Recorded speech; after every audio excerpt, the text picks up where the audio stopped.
भाग 14 सोने की बिल्ली। अगर कबरी बिल्ली घर में किसी से प्रेम करती थी तो रामू की बहू से, और अगर रामू की बहू घर भर में किसी से घृणा करती थी तो कबरी बिल्ली से। रामू की बहू 2 महीने मायके से पहली बार ससुराल आई थी। पति की प्यारी और सास की दुलारी 14 वर्ष की बालिका भंडार घर की चाबी उसकी करधनी में लटकने लगी। नौकरों पर उसका हुक्म चलने लगा और रामू की बहू घर में सब कुछ देखने लगी। सास जी ने माला ली और पूजा पाठ में मन लगाया, लेकिन वह ठहरी 14 वर्ष की बालिका। कभी भंडार घर खुला पड़ा रहता तो कभी भंडार घर में बैठे बैठे सो गई। कबरी बिल्ली को जब मौका मिला वह घी दूध पर जुट गई। रामू की बहू की जान आफत में आई और कबरी बिल्ली के छक्के पंजे। रामू की बहू हांडी में घी रखते रखते ऊंच गई और बचा हुआ घी कबरी के पेट में। रामू की बहू दूध ढककर मिसरानी को जींस देने गई और दूध नदारद।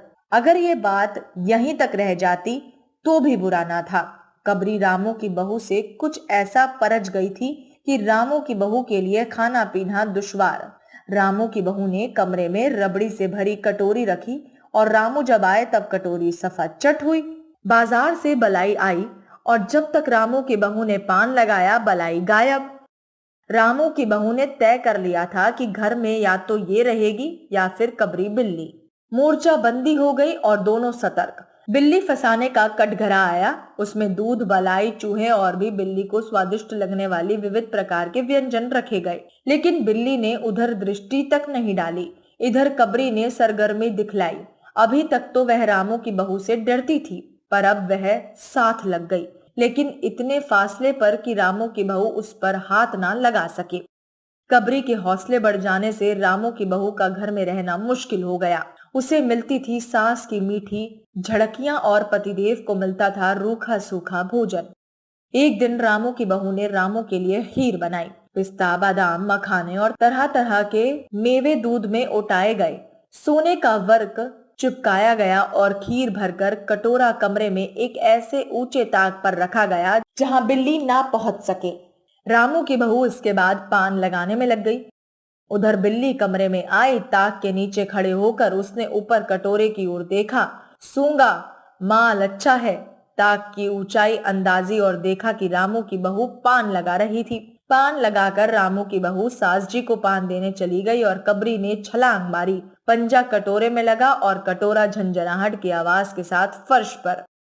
आवाज रामू की बहू के कान में पहुंची। सास के सामने पान फेंक कर वह दौड़ी। क्या देखती थी कि फूल का कटोरा टुकड़े टुकड़े, खीर फर्श पर और बिल्ली डटकर खीर उड़ा रही है। रामू की बहू को देखते ही कबरी चंपत। रामू की बहू पर खून सवार हो गया। ना रहे बांस, ना बजेगी बांसुरी।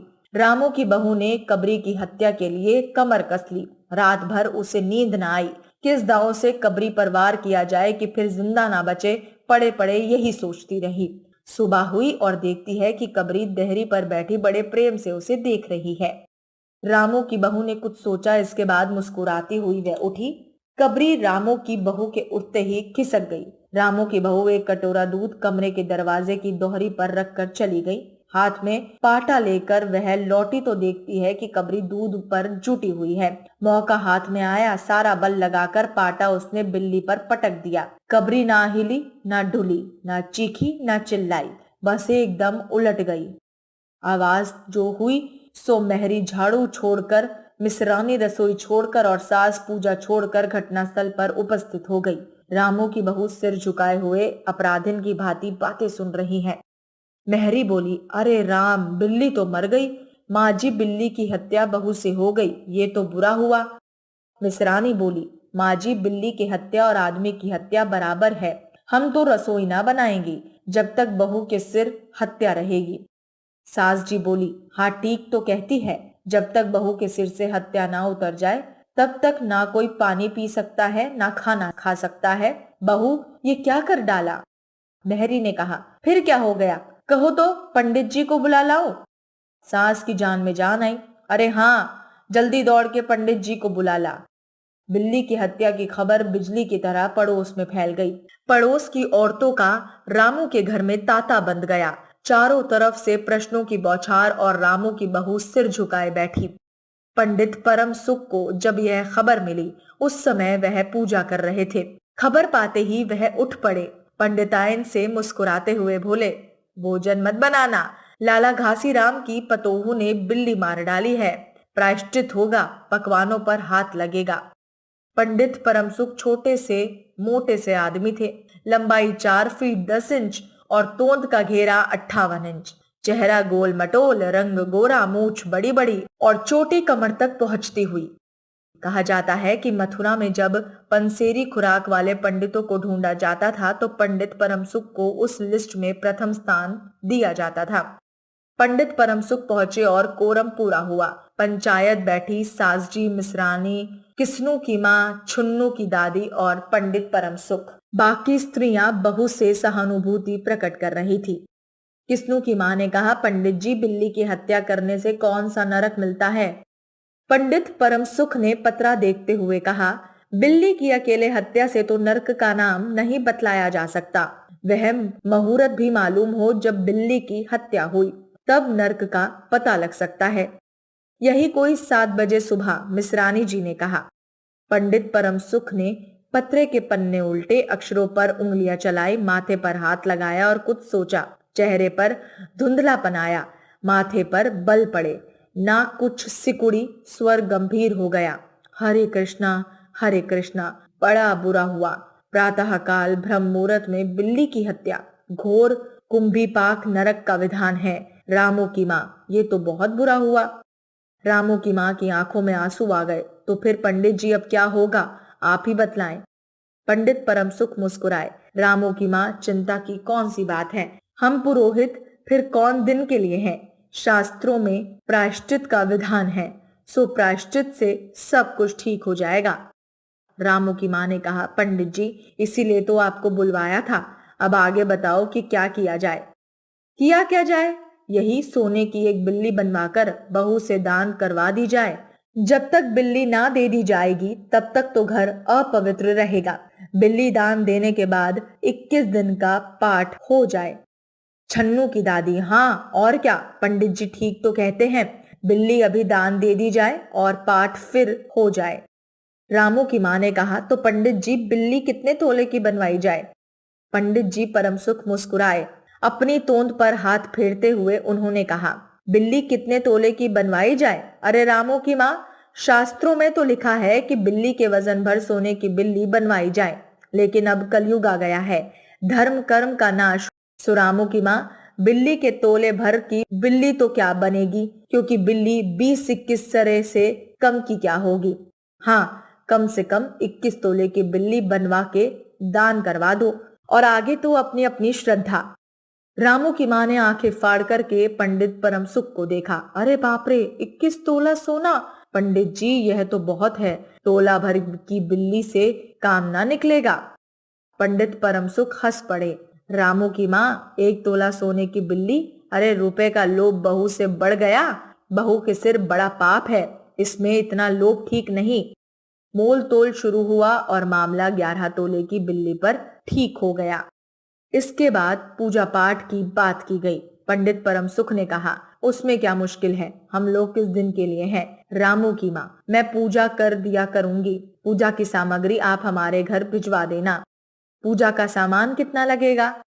अरे हम कम से कम सामान में पूजा कर देंगे। दान के लिए करीब 10 मन गेहूं, 1 मन चावल, 1 मन दाल, मन भर तिल, 5 मन जो और 5 मन चना, 4 पंसेरी घी और मन भर नमक भी लगेगा। बस इतने से काम चल जाएगा। अरे बाप रे, इतना सामान! पंडित जी, इसमें तो 100-150 रुपए खर्च हो जाएंगे।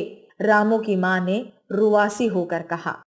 फिर इससे कम में तो काम ना चलेगा। बिल्ली की हत्या कितना बड़ा पाप है। रामू की माँ, खर्च को देखते समय पहले बहू के पाप को तो देख लो। ये तो प्रायश्चित है, कोई हंसी खेल थोड़ी है। और जैसी जिसकी मर्यादा, प्रायश्चित में उसे वैसा खर्च भी करना पड़ता है। आप लोग कोई ऐसे वैसे थोड़े हैं। अरे 100-150 रुपए आप लोगों के हाथ का मैल है। पंडित परमसुख की बात से पंच प्रभावित हुए। किस्नू की माँ ने कहा, पंडित जी ठीक तो कहते हैं, बिल्ली की हत्या कोई ऐसा वैसा पाप तो नहीं, बड़े पाप के लिए बड़ा खर्च भी चाहिए। छन्नू की दादी ने कहा, और नहीं तो क्या, दान पुण्य से ही पाप करते हैं, दान पुण्य में किफायत ठीक नहीं। मिसरानी ने कहा। और फिर मान जी, आप लोग बड़े आदमी ठहरे, इतना खर्च कौन आप लोगों को अखरेगा। रामू की मां ने अपने चारों ओर देखा। सभी 5 पंडित जी के साथ पंडित परम सुख मुस्कुरा रहे थे। उन्होंने कहा, रामू की मां, एक तरफ तो बहू के लिए कुंभी पाक नरक है और दूसरी तरफ तुम्हारे जिम में थोड़ा सा खर्च है, सो उससे मुंह ना मोड़े। एक ठंडी सांस लेते हुए रामू की मां ने कहा, अब तो जो नाच नचाओगे नाचना ही पड़ेगा। पंडित परम सुख जरा कुछ बिगड़ कर बोले, रामू की मां, ये तो खुशी की बात है, अगर तुम्हें ये अखरता है तो ना करो, मैं चला। इतना कहकर पंडित जी ने पोथी पतरा बटोरा। अरे पंडित जी, रामू की मां को कुछ नहीं अखरता, बेचारी को कितना दुख है, बिगड़ो ना। मिसरानी, छन्नू की दादी और किस्नू की मां ने एक स्वर में कहा। रामू की मां ने पंडित जी के पैर पकड़े और पंडित जी ने अब जमकर आसन जमाया। और क्या हो, 21 दिन के पाठ के 21 रुपए और 21 दिन तक दोनों बखत 5-5 ब्राह्मणों को भोजन करवाना पड़ेगा। कुछ रुक कर पंडित परम सुख ने कहा, 100 इसकी चिंता ना करना, मैं अकेले ही दोनों समय भोजन कर लूंगा और मेरे अकेले भोजन करने से 5 ब्राह्मणों के भोजन का फल मिल जाएगा। यह तो पंडित जी ठीक कहते हैं, पंडित जी की टोन तो देखो। मिसरानी ने मुस्कुराते हुए पंडित जी पर व्यंग्य किया। अच्छा तो फिर प्रायश्चित का प्रबंध करवाओ। रामू की माँ, 11 तोला सोना निकालो, मैं उसकी बिल्ली बनवा लाऊं, 2 घंटे में बनवा कर लौटूंगा। तब तक पूजा का सब प्रबंध करके रखो और देखो पूजा के लिए। पंडित जी की बात समाप्त भी ना हुई थी कि मेहरी हाफती हुई कमरे में घुस आई और सब लोग चौंक उठे। रामू की माँ ने घबराकर कहा, अरे क्या हुआ री? मेहरी ने लड़खड़ाते स्वर में कहा, मां जी, बिल्ली तो उठकर भाग। सही उत्तर पर सही का चिन्ह लगाइए।